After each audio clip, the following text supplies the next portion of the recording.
Hello, we have returned. Welcome to the first post-plague edition of Storyophonic. I'm Dan Kimpel. With this ongoing conversation series, we present the people, personalities, and perspectives of the modern music business through conversations with those in the spotlight and behind the scenes as we entertain and inform you with tips and tales from deep inside the music industry. We proudly return with Emerson Mancini, a preeminent mastering engineer honored at the 65th Annual Grammys in February with a Record of the Year award for About Damn Time by Lizzo. And from all of us on our production team, it's about damn time. Let's step inside the booth with Emerson on Storyophonic.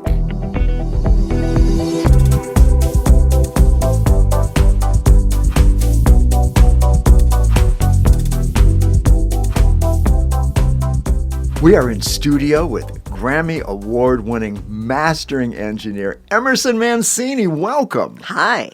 So good to see you. So good to be here.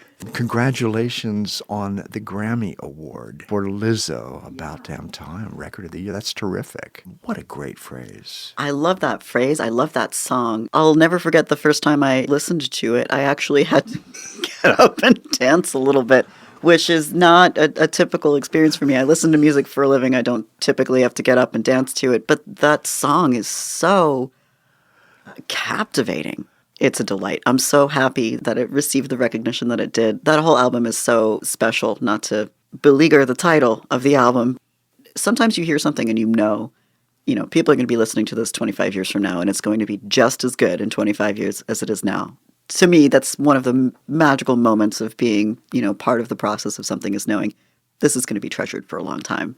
It's great hearing music that fulfills another purpose, that is so empowering.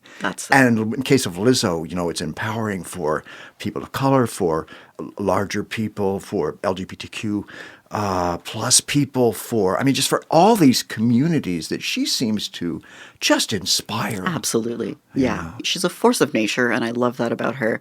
Even in the before the pandemic, not a lot of people tend to attend mastering sessions, typically because by the time you get to the mastering portion of the program of creating, your album, a lot of, big musicians are already preparing for touring. They're rehearsing. They're somewhere else. They're doing interviews. They're doing marketing. There's a ton of other stuff that's happening in their schedule, and they're typically not there for mastering. And it became even less so after, since the pandemic, because nobody was going anywhere. We were doing everything on Zoom and whatnot. But this happened last year when people started kind of, at least last year was really the year I started feeling comfortable, interacting in the universe again. And of, I believe, the 3 or 4 people that attended, that came into the studio that year, she was one of them.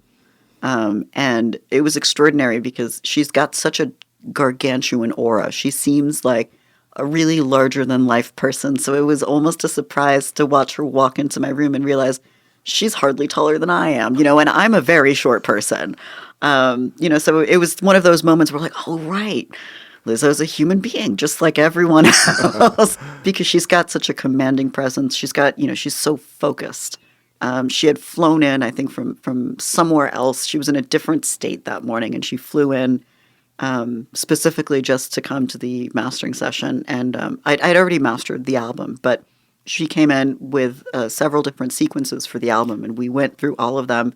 We did the order for each of them, and she sat through and listened to the whole album each time and kind of decided, on the importance of which what is the order of the presentation of this album. And that meant so much to me too, just as a mastering engineer. My, formative experience with music, growing up and having that favorite album, every song, what order it's in, the space, you can sing the first note of the next song in time while you're listening to it because you've memorized everything about this, album that you treasure. And not as many people care about that in the streaming era now. We're sort of in a singles market. Everything is about the single. It's less about the cohesion of an album. Not that many people pay as much attention to it as they used to even 10 years ago. And so to see how much it mattered to Lizzo that she would come in and have not just a sequence that she wants to listen to, but several that she's deciding between to determine what is the best possible presentation of my album. That was just really a heartwarming experience for me. I mean, it's so impossible not to respect her. I didn't know I could even respect her even more than I already did. To see someone that dedicated to an album as a piece of art that stands on its own was really a wonderful experience for me. I was so happy that she was there. I was so happy that she cared as much as she did. And I believe there was also a camera person there who was filming everything, which was horrifying for me. I chose my side of the glass on purpose.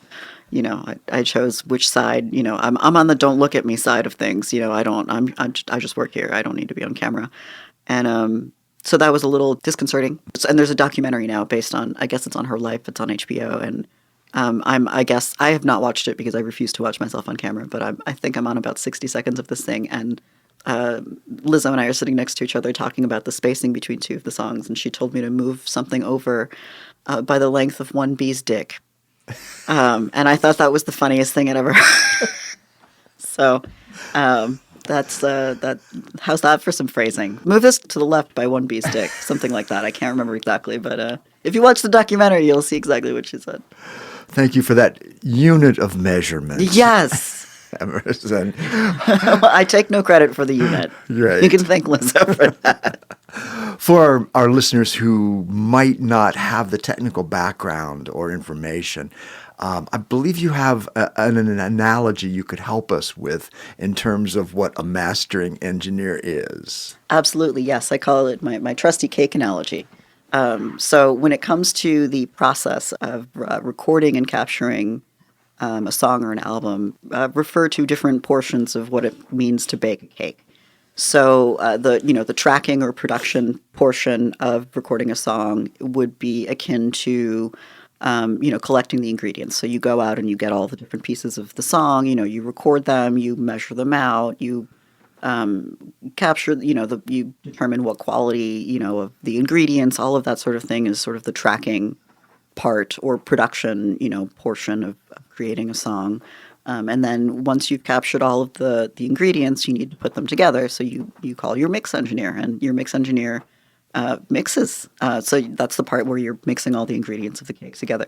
And I like to say some mix engineers like to put the cake in the oven, and some mix engineers will let me put it in the oven, and that's sort of about how much limiting some mix engineers use, and some mix engineers like to take it almost all of the way there, and some don't.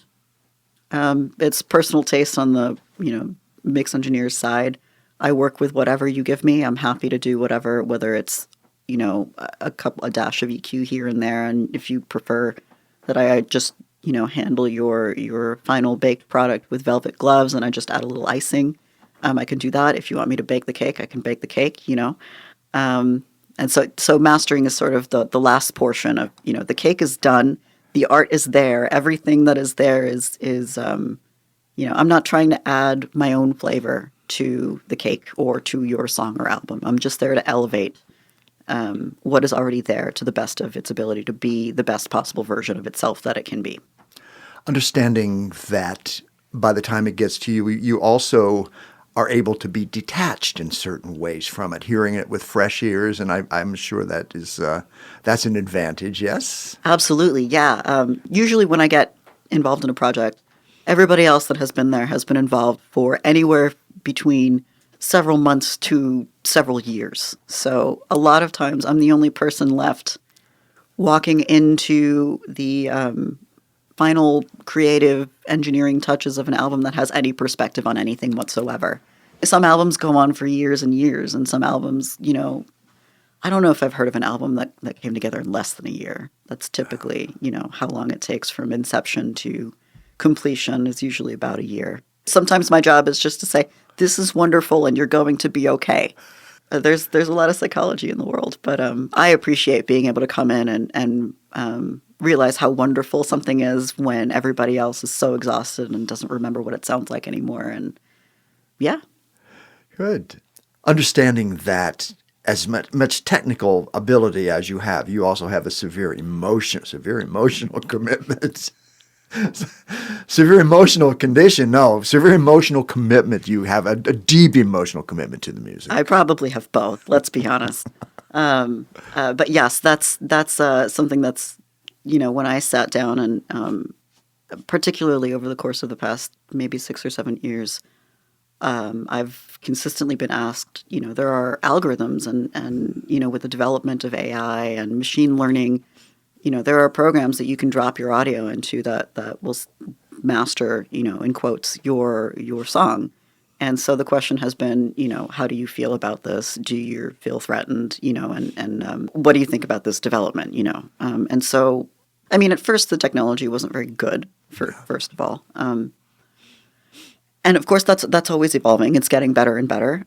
And so what I started asking myself was, what do I bring as a human being to the process of mastering that a machine or an algorithm cannot? What is it about? Are the decisions that I make purely in search of sonic perfection or whatnot? Or is there something else to it? And I came to several conclusions. One of them is that what perfection sonically is completely objective or subjective. It's very personal to everyone. And that's why something that sounds perfect to me might not sound perfect to you. I love to mention one of the most wonderful sounds in the history of the universe is a distorted electric guitar, and that came along as an accident, right?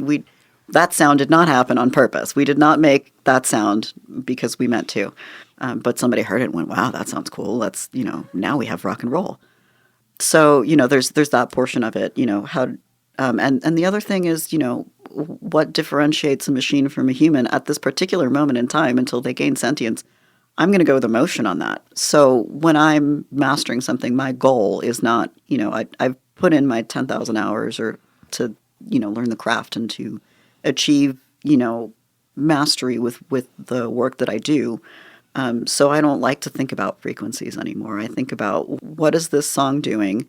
What is the story it's telling? And what decisions can I make in order to elevate the emotional impact of this song as best as possible? That's sort of like my ethos in terms of why I do what I do, and what carries me forward in terms of what is my purpose as an audio engineer. What is my purpose in, the craft of creating stories using sound? How can I elevate the emotional impact of this song? What is it saying, and how do I help? So. It seems like it's a small coterie of people who do kind of what you do. We'll see many of the same names on projects. Those of us who are credit readers can see that, and it seems like it's a niche which is very, very specialized, and maybe not everybody. Certainly not everybody can do it. That's kind of one of the things that drew me to it to begin with. I had an opportunity to work out of an established mastering studio pretty quickly out of college, and I had taken a mastering class, and I thought it was cool, but I didn't, know if that's what I wanted to do with my life. But I had an opportunity to, earn a living working out of a mastering studio, and so I said, well, let me try this and see how I feel about it. And I quickly watched so many of my friends kind of starve to death on minimum wage, scrubbing toilets at established studios, trying to make it as mix engineers. And I realized that not only did mastering offer me the opportunity to collaborate with my peers as opposed to compete with them, it was also just a completely different way of thinking about sound, thinking about audio. It's a much more individual experience. With mixing, you've got clients coming in all the time. You're interfacing with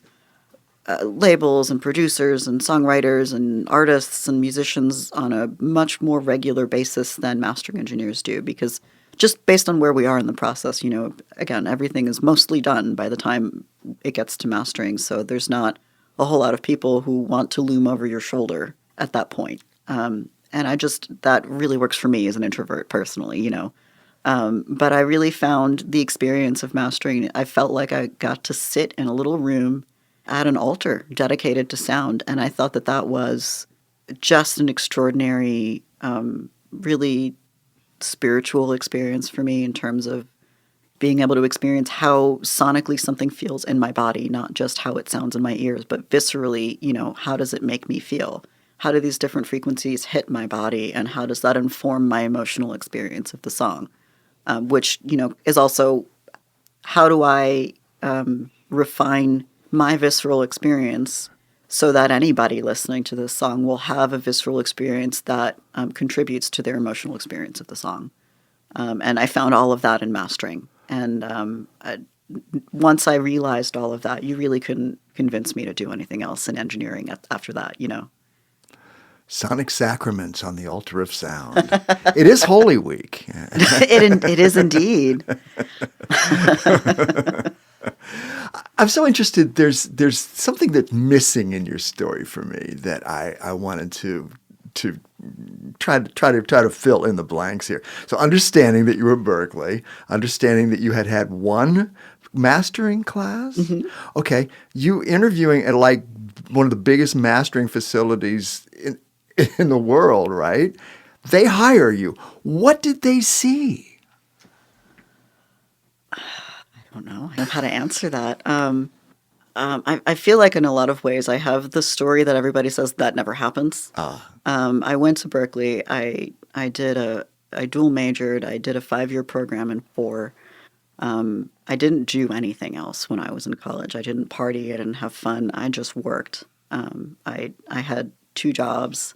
I went to school full time. And I didn't really do anything else. I was really terrified, for one, and I was really passionate for another. I wanted to make it work. I'm a first-generation American. My parents grew up in Argentina. My father was born on a kitchen table in a cement house that his father built, with no running water in it. I'm the first person in my family to go to college. Imagine telling these people, I'm going to go to music college, my parents were really supportive, which was, I think, extraordinary, particularly considering the context of what their lives were like growing up, that they would go, yeah, sure, go to music college. That's fine. The question for decades has been, so what exactly is it that you do? And then, it was particularly wonderful to be able to take my parents to the Grammys in Las Vegas last year and then to win with them at my side. So that was... I think after that they stopped asking, what is it that you do exactly? But so I don't know exactly what the answer to that question is in terms of what did they see. I think there wasn't anything that I wouldn't have done to. I was already on my warpath. Mm-hmm. I had been on my warpath already in terms of I'm not going to stop until I make it. I don't think there is an industry where it's not so cutthroat that trauma isn't involved in success to a point. Privilege is always involved.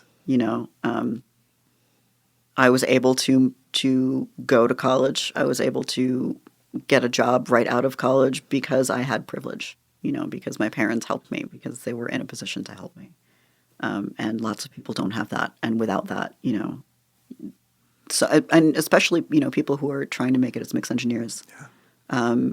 If you can't survive, there's no way to survive on minimum wage, working at studios, scrubbing toilets for not full time because nobody has the hours to give. If you don't have some way to still support yourself and be able to put that time in anyway, that's why I'm actually so happy to see the Recording Academy do so much advocacy and outreach in order to help the Black community, the LGBTQ community, just the outreach that I've seen them really spend a lot of effort on in the past, I want to say 5 years, has been, because without that, we'll never have the diversity of story that we need as, a society, because you need to have a certain amount of privilege to be able to get into places, just based on time, and finances. We'll be right back. This season of Storyophonic is sponsored by Isotope, makers of innovative audio products that inspire and enable people to be creative. Visit isotope.com to learn about award-winning audio plugins and use the code STORY10 to get an extra 10% off. We are also sponsored by Odyssey. Trusted by professionals all over the world, Odyssey is uncompromised audio. Visit Odyssey.com. storyphonic.com.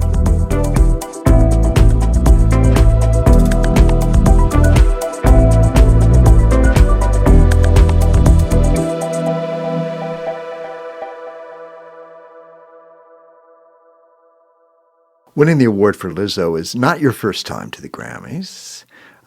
You won a Grammy for the Jon Batiste project that you had mentioned, correct? That's it, yes. Yes, a lot of folks involved in that. That was such a beautiful project. Yeah. I was shocked that it was nominated in the category, and I was even more shocked that it won. Not because it's not worthy, but because it is not the typical album that you see win in that category. It's not strictly pop music. That it's a pretty eclectic album to begin with, which made it really fun for me to work on, because how do you make an album that sounds so different from one song to another fit together? That's like the mastering engineer's crossword puzzle. There were a lot of different mix engineers on the album, so how to make it sound cohesive from one song to another was a challenge.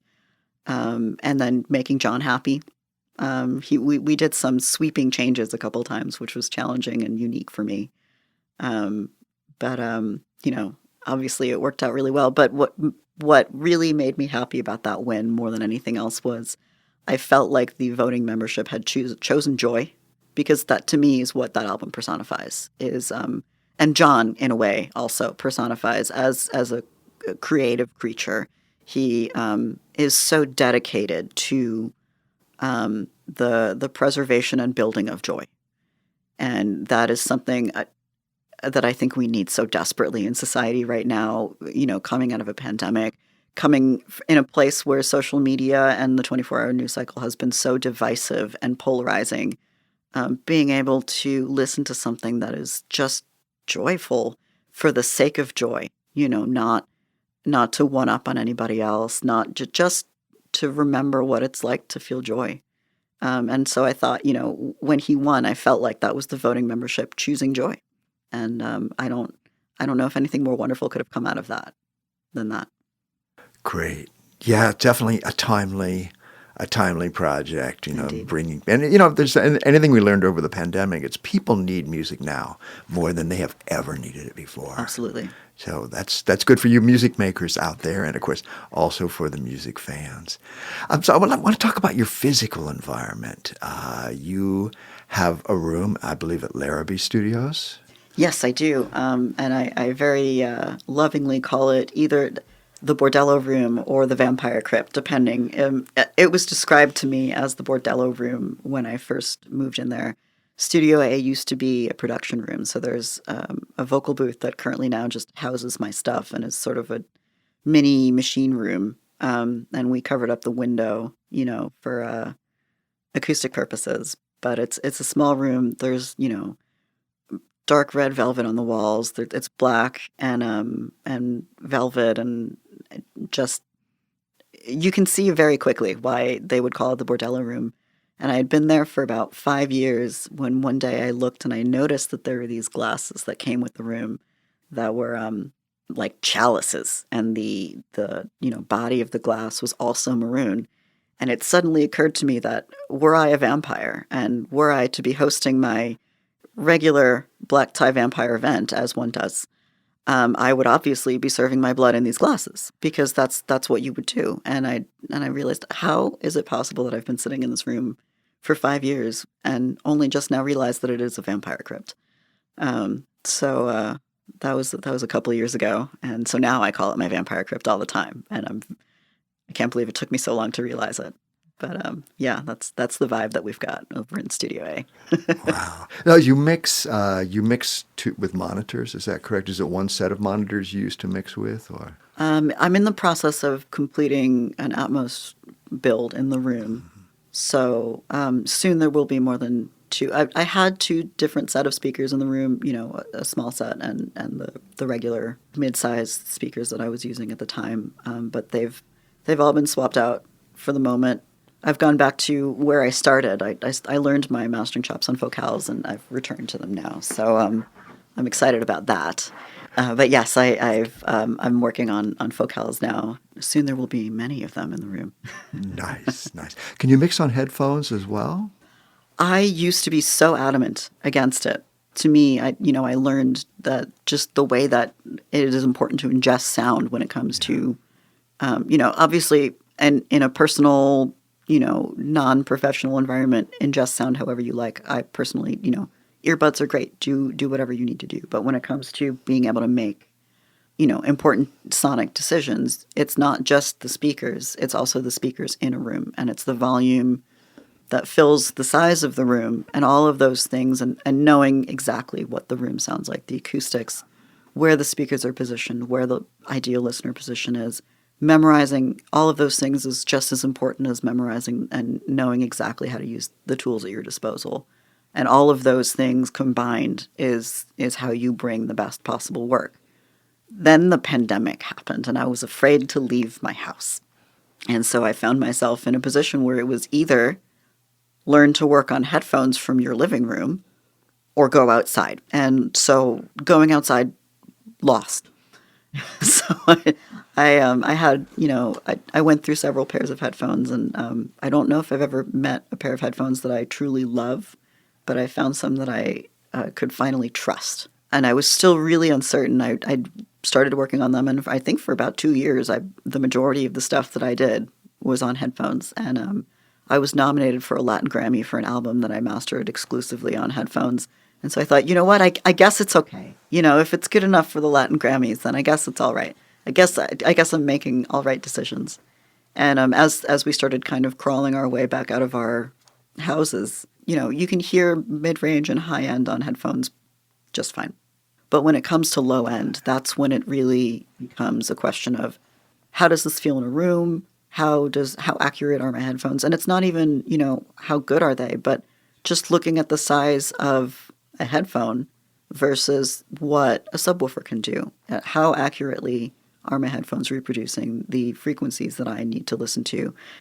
And so I would find myself, once I started getting less afraid to leave the house and go back into the studio, that if I listened to something and then I wasn't sure how it sounded at home, I would go into the studio to check and see how the bottom felt. And 98% of the time I was like, yeah, that's fine. So I was like, okay, at least I am a little less afraid for what have I been doing for the past 2 years. I feel a little less like maybe I've created disasters. And so that fear was alleviated a little bit. For our tech savvy folks out there, what kind of headphones do you use? I'm currently using the Audi's LCDX. And those are the ones that I landed on that I felt like I could really trust. The trustworthy headphones. The trustworthy headphones, yeah. I went through several. I won't discuss it. But these are the ones that I landed on. Excellent. Great choice. So, because, I guess you came up in the era of CDs, essentially, right? Is that what the medium was when you were coming up, CDs? Yeah, kind of between cassettes and CDs. Cassettes and CDs. And, yes. The way that people get music now, well, it's interesting when you read the statistics of where vinyl, it says outsells CDs. Oh, that's an amazing thing, too. That's one thing I think in the streaming era that I think it's so evident that people still, there's still something to be said about the tangibility of holding something in your hands. I think when we moved into the digital streaming world, we lost that. Yeah. Even though what we were holding was a CD, which was arguably a pretty shitty piece of plastic, housed inside of a worse piece of plastic. It was still something that you could hold in your hands, and you could open that little booklet and look at the artwork and read the lyrics or look at the credits, and we lost that. Yeah. But I think, and I think the reason that people are buying so much vinyl now is that it is, particularly compared to a cassette or a CD, a piece of vinyl is a really gorgeous work of art. Yeah. The artwork on vinyl, I think, is unparalleled to what we were getting with CDs and cassettes and stuff like that. My understanding, which I find confusing but fascinating, is that all of this vinyl that's being sold, the majority of it is not being listened to. It's just being purchased, which is why I think people are doing all of their listening on streaming. But when it comes to something that's really important to them, if it's something that's really art to them, they want to be able to hold it in their hands. Even if they're still listening on digital and on streaming, they still want to be able to hold art in their hands. Since so much music is being listened to through streaming services, do you have to make allowances or certain changes or tweaks to allow that to be heard the way it's supposed to be? It's such a wild. I don't want to say it's the Wild West because that's not accurate.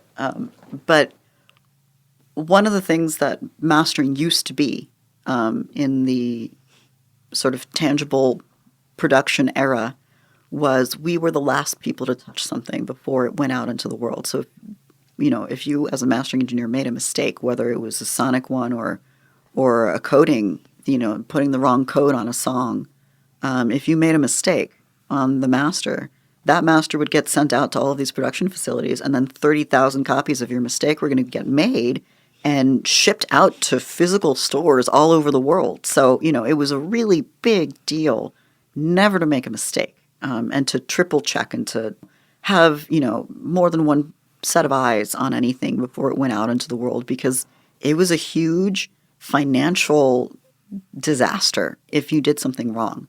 Now, in the streaming world, I find several things have changed. First of all, because there isn't the physical production portion, if somebody wants to make a change after an album is released, it will get ingested and repropagated out into the world, which as a listener, I find very disarming. Because of my formative experience growing up, you knew every single teeny tiny thing about every moment of that favorite album. I don't know what it would be like if I were growing up now and I had that favorite album and one day one thing sounded different. I wouldn't think, oh, it must have changed.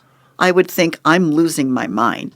And to me, that's very disconcerting as a music fan. But, 'tis life. The other thing is that every other step in the process of creating a song or an album, you do your job. And then at some point, your job is over and you have to let go and let the thing move on to the next phase of its existence and its creation. A tracking engineer doesn't have control of everything. A mix engineer doesn't have control of everything. And it used to be, we had all the control. But now in the digital world, it used to be, I would create a CD master. At one point we were making separate masters for, master for iTunes and a different high resolution master for the high fidelity streaming services that were so unheard of at the time. And then, there are different formats of MP3s and, is it going to go on this or that or the other thing? And so we were making all of these things. What's going on now, what I find the majority of my experiences with labels and even with independent artists is I will create the high resolution master. So the highest fidelity possible, whatever the highest sampling rate is that I came in that's consistent across the whole album in 24-bit, that's what I'm sending out to labels. And then labels send that out to all of these different streaming services. And Spotify normalizes it differently than iTunes, who normalizes it differently than YouTube, who normalizes it differently than Tidal. They are doing all the conversion to the various different formats. And from there, depending on whether you're listening to which platform, where you're listening to it. Is it on your phone? Is it on your app on your phone? Or is it on your computer? Or is it on your smart device in your living room? Is it coming out of your mono speaker on the coffee table, or is it going to your earbuds? And not only that, but these platforms, in order to maintain uninterrupted playback, will adjust the quality of your song based on the sort of service that you have. So if you're listening on cellular and you go through a dead zone, or you go through a different place, or you go around the block and your service changes, the quality bit rate of the version of the song that you're listening to will adjust. So at that point, there's no physical way for me as a mastering engineer to compensate for that amount of change on any particular platform, on any particular app, and any particular given location on Earth. It becomes, so I had to learn too, like everybody else before me, that all I can do is create the best possible version of this album or song. My mastering, I can do only the best that I can do, and I can deliver the highest most beautiful resolution version of this song, and then I have to let it go. And there's nothing I can do about what Spotify does to it or what Tidal does to it.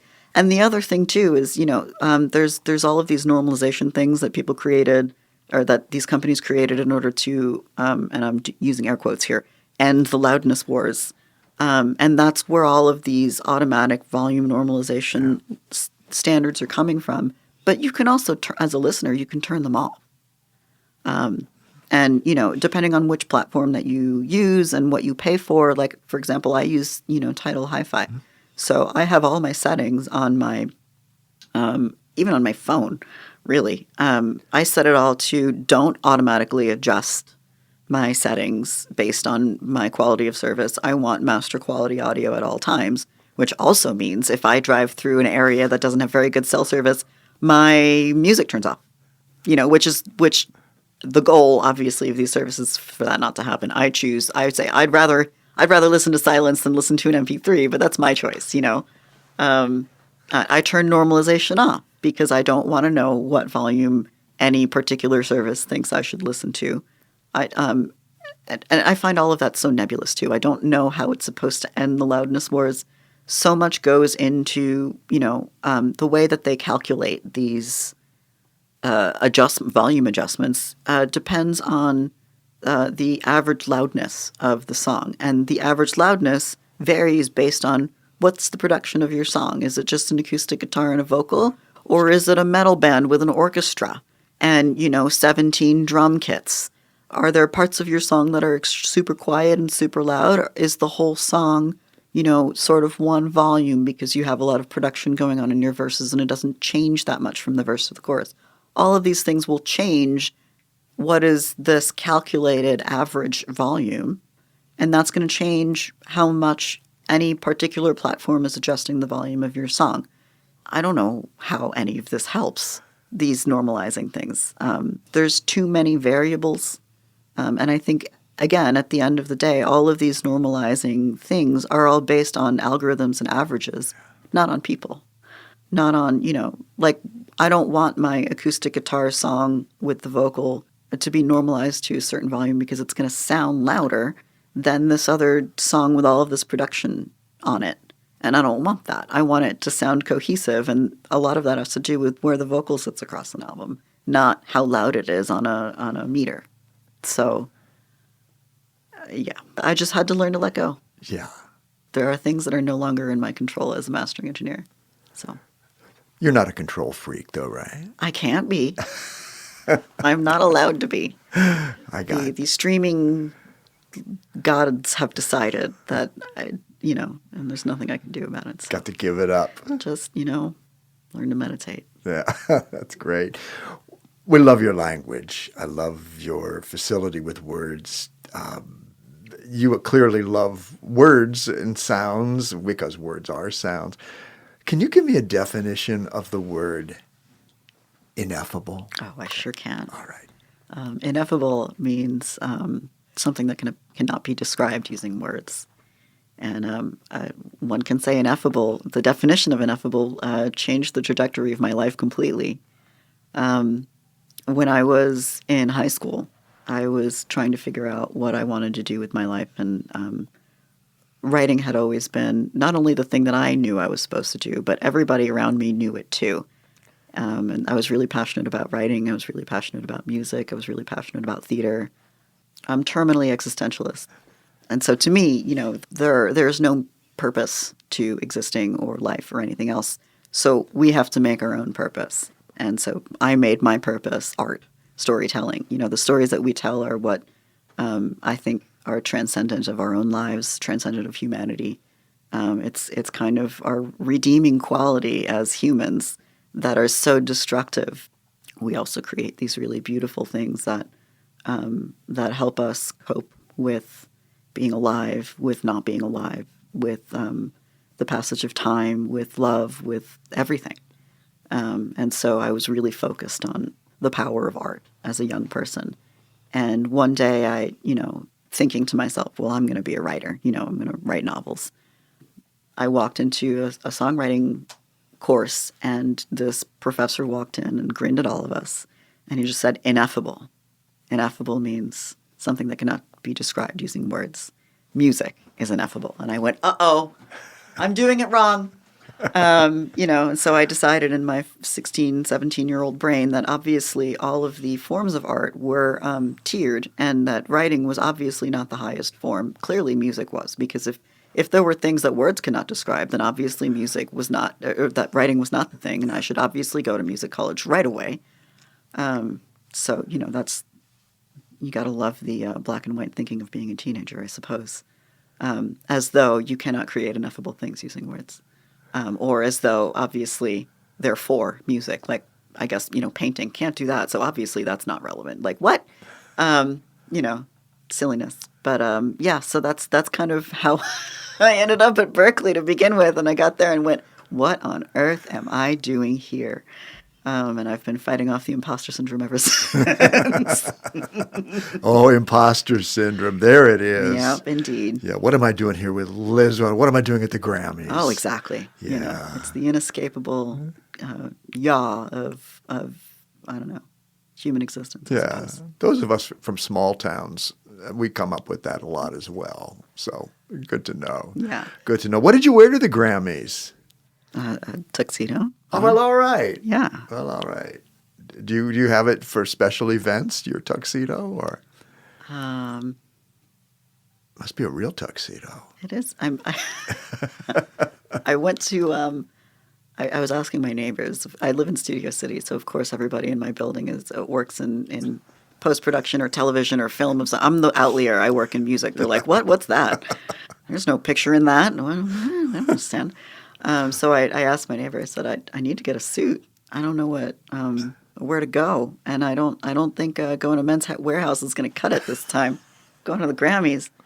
And so I was recommended, I went to this place called Tuxedos by Mike in Hollywood. And this crazy lady named Olga, whose first language is not English, just came and took one look at me and was like, well, you're going to wear this and you're going to do that. And there were three of us, and she was fitting all three of us at the same time, and we were all just kind of standing there stunned, wondering what was happening.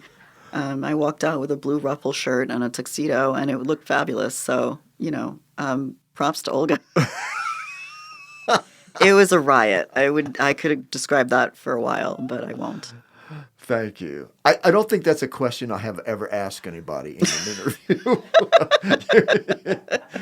You're just bringing out all of these ineffable qualities in me. All right. Different genres of music, do they require a different approach to mastering? Because I know you work with pop music, you work a huge thing. Yeah. I mean, to an extent, no. Mm-hmm. In terms of, I know my tools, I know what to do. I'm a music fan. Yeah. So I think to an extent, I know what something is supposed to sound like. There's certainly, if I'm either working with a genre that I don't do a lot of work in, or I'm working with an established artist, sometimes I'll go and I'll look up other things that they've done, or I'll look up other things in the genre to just sort of get an idea of what stuff sounds like. In that corner of the world. And I'll either come to the conclusion that, like, oh, this is wonderful, this is a good guideline for me, or I hate how this sounds and I want it to sound different. And now I know what I'm going to do. A friend of mine recently said to me, one of the best things about asking somebody else what they think of something you've done is not that they will guide you, is that a lot of times everything that they say you'll so deeply disagree with that it'll give you you'll know exactly what you want out of something just by somebody suggesting other stuff and realizing, oh, I hate everything that they just wanted me to do. I'm going to do, now I know what I want. Now I know what I want this to look like or sound like, or so I sometimes I have the sonic version of that. I'll listen to something and go, I hate how that sounds. Now I know what I want this to sound like. But I think it takes and a lot of times too, I'll receive different versions of a mix. There'll be, the mix for mastering, and then there'll be a limited version with, that's really loud. That's the version that the artist has listened to and approved, and nobody's heard the version really that I'm working with Sometimes people will be like, when we were working on this album, we were listening a lot to these 3 albums or these 3 songs. I'd like to get into the headspace of, where are you going with this? Or sometimes if I'll ask people, is there something that you'd like me to keep in mind? And sometimes the answer to that will be like, yes, these albums, or sometimes it'll be like, I love this painting, you never know what you're going to get when you ask vague questions, get vague answers. It depends, but there's certainly there's so much music out there in the world. It's not like there's no guidance, So within a genre, there's different expectations too. Like I can get away with using less limiting and compression on a jazz album than I would on a pop album, for example. So there's every genre certainly has its suggested set of rules. Whether you follow them or break them, is up to you personally. I really like to know what all the rules are so that when I break them, I can do so with intention. Intentionality is really important to me. Context is really important to me. I like knowing where we came from, so that I don't think that we can make wise decisions about where we're going unless we know where we came from, just generally in life. And I like to make sure that all of my artistic decisions that I make are informed and from that sort of the wellspring of art and wisdom of humanity. The where in the swirling cosmos we are. Where are we in the swirling cosmos? Indeed, yes. I've got to ask this. Your workload, I can't imagine.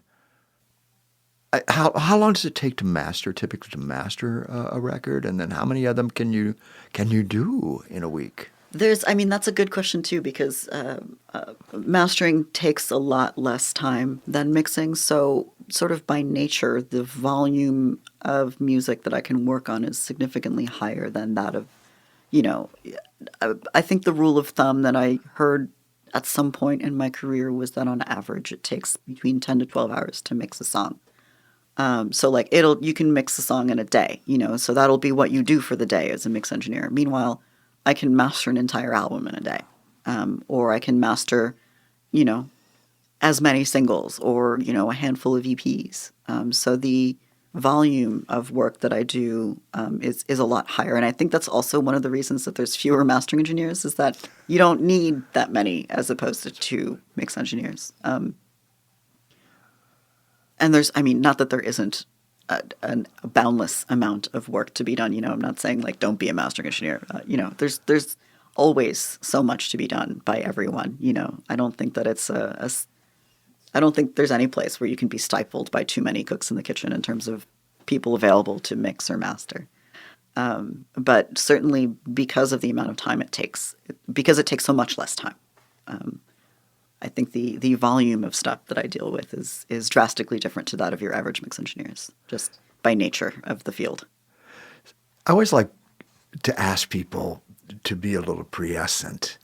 And you obviously know the history of music. You're very involved right now in the present of music. Are there things that we're looking forward to coming up, like in terms of trends or anything that you think genre-wise in the pop world or any other genre?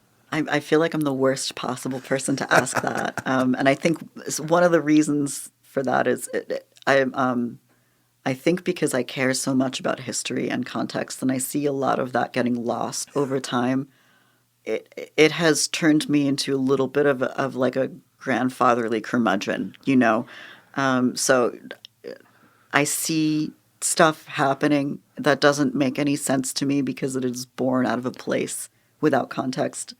And while there's nothing wrong with that, and, there's no wrong way to create something new, because I'm so terminally existentialist and I've placed the value of existing on, the creation of art across the swirling cosmos of time, I find that the less things that have context, the more it saps meaning out of my life.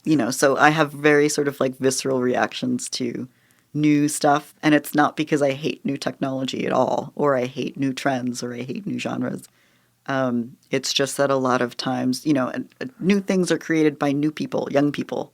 And young people are historically, not a whole lot of context goes into the methodology behind their madness. And that's how things change, and it's wonderful and it's beautiful. But I'm on the yang side of I carry the weight of the world with me to your project, so that you can float onwards on the winds of whimsy, and that's how we will make the yin and yang, I suppose.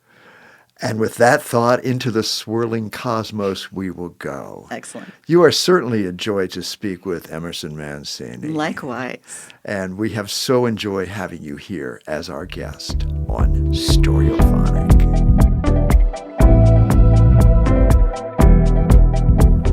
Thank you for listening to Storyophonic. Please follow us and rate us on your favorite listening platforms. Tune in for new shows and check out past episodes.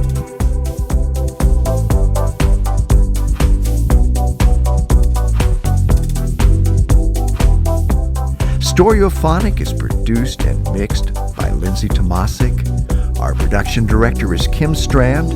Our theme music is by Dadalite Mine. And I'm your host, Dan Kimbell.